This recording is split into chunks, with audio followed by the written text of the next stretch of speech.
दोस्तों, स्वागत है आपका छिंदवाड़ा शहर के YouTube channel tales of Chhindwara में।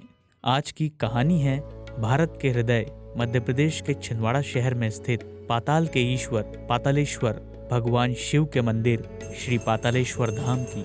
लगभग 2 सदियों से श्री पातालेश्वर धाम छिंदवाड़ा वासियों की आस्था का केंद्र बना हुआ है।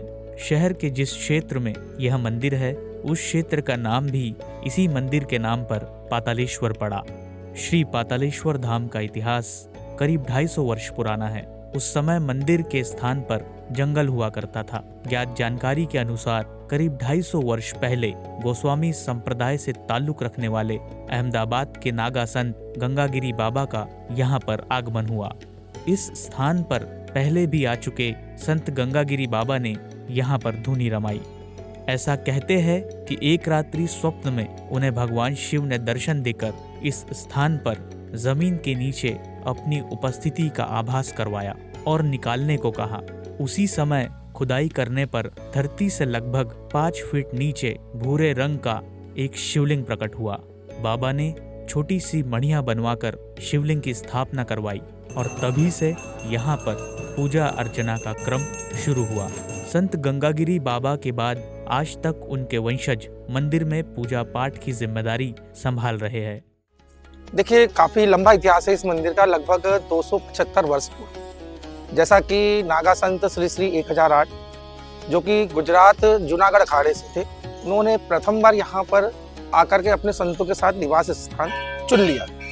अब काफ़ी व्यस्तम इलाका तो नहीं था, लेकिन जंगल पहाड़िया जैसा हिस्सा था। ये तो क्षेत्र है, सुनसान एरिया था। और महाराज जी लगभग यहाँ पर 4 बार आए। लगभग 3 बार तो उनको ऐसा प्रतीत हुआ कि यहाँ पर कोई तो देव शक्ति है जो मुझे अपनी ओर आकर्षित कर रही है। इसी उद्देश्य से जब वो 4थी बार यहाँ पर आए तो लगभग रात्रि पहर में 3 बजे एकदम उनको ऐसा लगा कि कोई व्यक्ति मुझे यहाँ से उठा रहा है या झंझोड़ रहा है। ऐसी स्थिति में वो अचानक सो करके उठ गए और उठने के बाद में अपने शिष्यों के साथ, जो लगभग उनके 10 की संख्या में शिष्य थे, उन्होंने इस स्थान पर जहाँ पर आज पातालेश्वर धाम स्वयंभू शिवलिंग के रूप में विराजमान है, 10 फीट खुदाई करने के बाद में उनको स्वयंभू भगवान भोलेनाथ के दर्शन हुए। और दर्शन के बाद में उन्होंने वहाँ का दूसरे दिन पूजन पाठ और जो भी विधियाँ होती है, जो स्थापित की जाती है महंतों के द्वारा, विद्वानों के द्वारा, ब्राह्मणों के द्वारा, उस विधि को समापन करके तीसरे दिन उन्होंने अपनी जिंदा समाधि यहाँ स्थान पर, जो कि यहाँ अभी मंदिर प्रांगण में स्थित है, जिंदा समाधि लेकर के अपने आप को शिव तत्व में विलीन कर दिया। धरती के गर्भ अथवा पाताल से प्रकट हुए शिवलिंग की बात जैसे जैसे लोगों तक पहुंची, लोगों के मन में भगवान पातालेश्वर के प्रति श्रद्धा बढ़ती गई और मंदिर में भक्तों की संख्या का भी विस्तार हुआ। मंदिर में समय समय पर निर्माण कार्य और जीर्णोद्धार होते रहे। ये मंदिर बहुत प्राचीन है और यहाँ से मैं 22 साल से करीब से आ रही हूँ और यहाँ पर हर मनोकामना पूर्ण होती है। हर हर महादेव। जैसे कि आप सभी को विदित है, यह पातालेश्वर प्रबंध धाम बहुत ही प्राचीन मंदिर है। यहाँ पे हम लगभग, जब मैं छोटा हुआ करता था तो पापा जी के साथ आया हुआ करता था। जैसे अब मैं अपने बच्चे को भी ला रहा हूँ। मंदिर परिसर में ही स्थित जलकुंड का अपना ऐतिहासिक महत्व है। श्रद्धालु बताते हैं कि पहले इस कुंड में सोने का नथ पहने 2 मछलियां हुआ करती थी। और बावड़ी की एक बहुत अद्भुत कहानी है।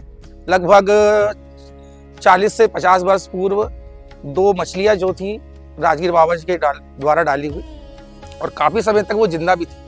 तो उन्होंने उनका नाम गंगा और यमुना रखा हुआ है और दोनों के यहाँ पर नाक में नथ थी सोने की और लोग उनको मुर्रे फूटे खिलाया करते थे। और यहाँ जो एक बाउली है, ये बाउली बहुत पुरानी है। इस बाउली में एक मछली थी, 2 मछली रही होगी। एक हमको एक ही दिखाई दी है, स्वर्ण की नथनी पहनी हुई काफ़ी बड़ी, और वो अब दिखाई नहीं देती है। मंदिर परिसर में ही 100 से अधिक वर्ष पुराना पीपल का विशाल वृक्ष है। नीम एवं बड़ के वृक्ष भी इससे जुड़े हुए हैं। खास बात यह है कि नीम का पेड़ पीपल वृक्ष के तने के बीच से निकला हुआ है। देखिए, मंदिर में जो पीपल का वृक्ष है और भगवान भोलेनाथ का जो है समागम रूप से जैसा एक बंधन होता है, उसी से पेड़ का रिलेशन और भगवान का रिलेशन एक सा है। तो जिस समय भगवान भोलेनाथ यहाँ प्राकट्य हुए, उसी के आसपास के लेख में पीपल पेड़ का भी उल्लेख मिलता है। और जैसे जैसे जैसे समय बढ़ता गया और समय के साथ साथ जो पीपल का वृक्ष है उसका विकाल काय आकार जो हमको देखने को मिलता है वो अद्भुत स्वरूप है। उसमें पहले 5 पेड़ों का निवास था, एक पीपल था, एक बड़ था और स्वयं नीम का पेड़। इसके साथ में 2 बेलें थी, लेकिन वो 2 बेलें जो थी एक दूसरे से कसी हुई थी, पेड़ को नुकसान पहुंचा रही थी। तो कुछ माध्यमों से, कुछ जानकारियों को लेकर के कि भाई पेड़ काटना, जिसके साथ में ऑलरेडी एक पेड़ जुड़ा हुआ है, 2 पेड़ जुड़े हुए हैं, 3 पेड़ जुड़े हुए हैं, ऐसी व्यवस्थाओं के साथ में परामर्श लेकर के विद्वानों से कि भाई इनको खंडित किया जाए कि नहीं। तो विद्वानों से परामर्श लेकर के उस पेड़ों को खंडित किया गया, उनको काटा गया ताकि पेड़ को नुकसान न हो। अन्यत्र वह उसको इस तरह से जकड़ लिए थे कि पीपल का लगता नहीं था कि पीपल का पेड़ है करके। तो ये समागम अद्भुत है। ऐसा और अन्य कई स्थान पे हमने आज तक नहीं देखा। हमारे भी लगभग 40-45 करीब उम्र हो गई है।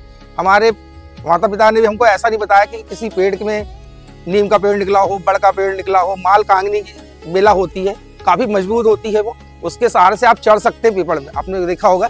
तो उस बेला ने पीपल के पेड़ को काफ़ी कसा हुआ रखा हुआ था। तो ये अद्भुत संगम था भगवान भोलेनाथ के दरबार में, और ये उनकी कृपा थी कि एक साधारण सा पेड़ जो पीपल का वृक्ष होता है, और मेरे हिसाब से तो पीपल वृक्ष साधारण नहीं होता, और जब वो देव स्थान पे लगा हो तो वो साधारण नहीं होता।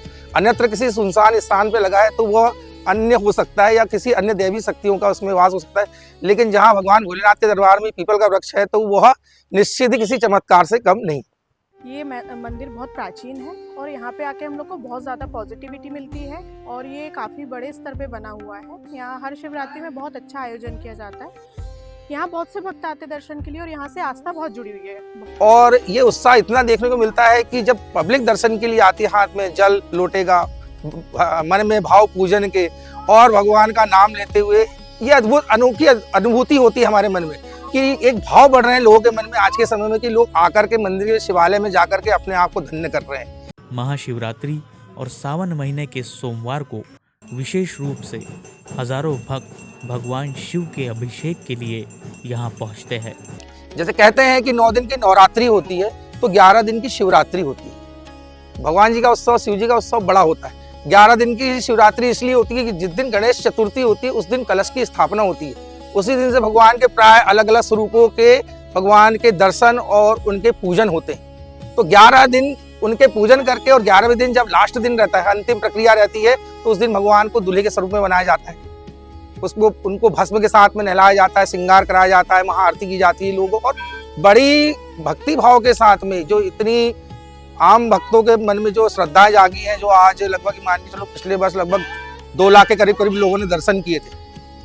तो ये व्यवस्था और हर दर साल बढ़ते जा रही है। लोगों के मन में जो भगवान के प्रति एक उत्साह की कामना, चाहे किसी को देख करके आई हो, स्वयं अनुभूति आई हो, तो ये बड़ा अच्छा लगता है मन में कि भाई लोग जागृत हो रहे हैं, भगवान के भक्ति में लीन होकर के अपने आप को इससे जोड़ रहे हैं। प्रतिवर्ष महाशिवरात्रि पर श्री पातालेश्वर धाम में भव्य मेले का आयोजन होता है, जिसमें लाखों की संख्या में श्रद्धालु पहुंचते हैं।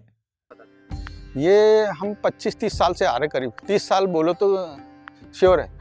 तो शिवरात्रि ब्रह्म मुहूर्त में आ जाते बिल्कुल यहाँ पे, और प्रातः उठ के जल चढ़ाते हैं। यहाँ पे टाइम लगता है लेकिन भीड़ भड़क के ज़्यादा रहते हैं, मेला ठेला ज़्यादा रहता है। साल दर साल और आज की स्थिति में 2026 जो आने वाली महाशिवरात्रि है, लगभग ये मान के चलिए आपकी 2 से 2.5 लाख लोग दर्शन करेंगे इस महाशिवरात्रि में। क्योंकि जिस तरह से भगवान भोलेनाथ की कृपा और जो अन्य माध्यमों से लोगों के मन में जागरूकता फैल रही है या जागरूकता आ रही है, भगवान के प्रति मन में एक विश्वास जाग रहा है, वो कहीं ना कहीं भगवान भोलेनाथ की कृपा है, जो यहाँ तक लोग मंदिर पे आकर के भगवान के दर्शन करके उनका आशीर्वाद लेते हैं। श्री पातालेश्वर धाम का इतिहास जितना अधिक पुराना है उतना ही भव्य भी है।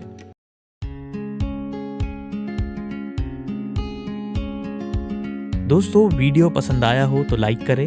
अगर आप भी छिंदवाड़ा से हो तो चैनल को सब्सक्राइब करना ना भूलें। अगर आप हमारे आने वाली वीडियोस को स्पॉन्सर करना चाहते हैं तो इस नंबर पर संपर्क करें।